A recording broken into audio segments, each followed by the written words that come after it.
Alright, so my name's Michael Clark. I'm a care leaver. I'm the chair of Southwark's Children and Care Council. I'm a founding advisor of a recruitment industry. I'm a student. I'm a relational activist. I've got a to-do list by my name, so I'm just here to talk about love. That love word, as it's unfolding, that word, and we each, as humans, have a different, absolute, totally different truth to that word. And so to unfold what love is to unfold what our own individual humanity is, and there's no one else like us. But this kind of idea about love being this kind of romantic love, this very Western, sort of Latin kind of constructions. And it's like, and I used to say, my God, everybody believes in Mills and Boons, and it's going to be a Mills and Boons moment.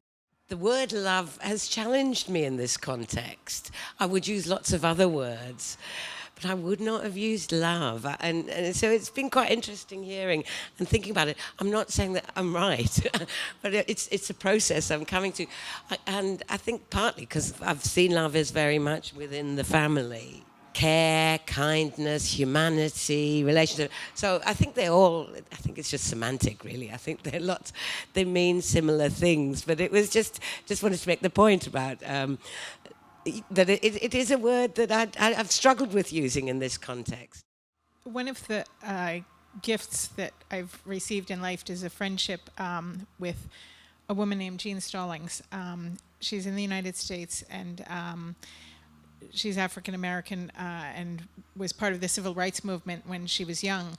She met with Dr. Martin Luther King once to challenge him because at the time unmarried mothers did not have any role in the civil rights movement.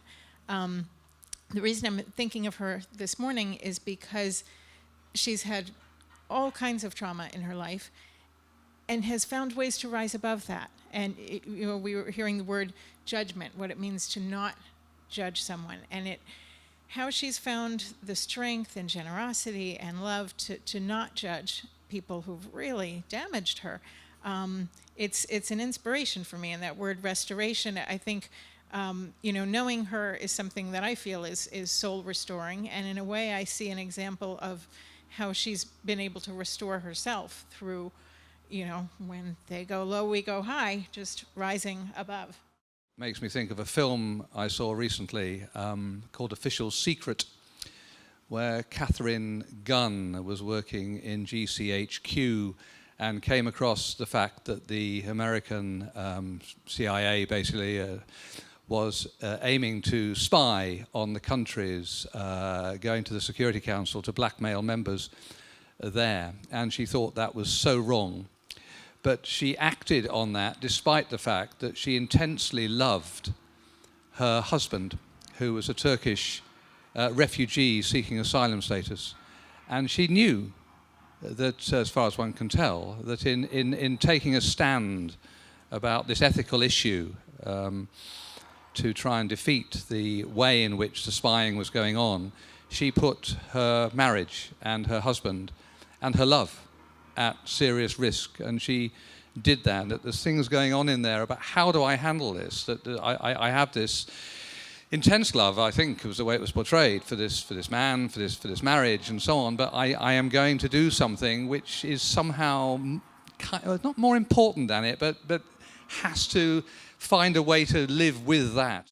A relationship itself is like a voyage of trust. It's a voyage, because if you break down the word relationship, it's relation and a ship. A ship has its destination. It goes on a voyage. Relation. A relationship doesn't matter between we like the same color. It could be you hate the color blue and I love the color blue. That right there is a relation. Because although we're not on a level where you like it and I like it, we still have a feeling about the same item. Within every marriage, you have to have at least 30, 40 divorces within the marriage for you to know it works. Before you actually get divorced, you need to have that breakup. You need to break down within a relationship for you to be able to rebuild it. Like what you said, a soul can be broken, but yeah, it can be restored. That's beautiful. I think that's beautiful. That's literally, basically, in other words, what my therapist was saying to me. The fact that you will be broken in life, but it's all about who you've got around you to restore you, basically. I've got my own dignity, I've got my own respect. Have that for yourself first and foremost, and have the love for yourself first and foremost, irrespective of what everybody else says. So when it comes to that restoration, talking about the trauma and the type of love that people are putting in, when the power of love overcomes the love for power, we'll be one step closer to peace. And I feel like I'm aiming at love and I feel closer to peace.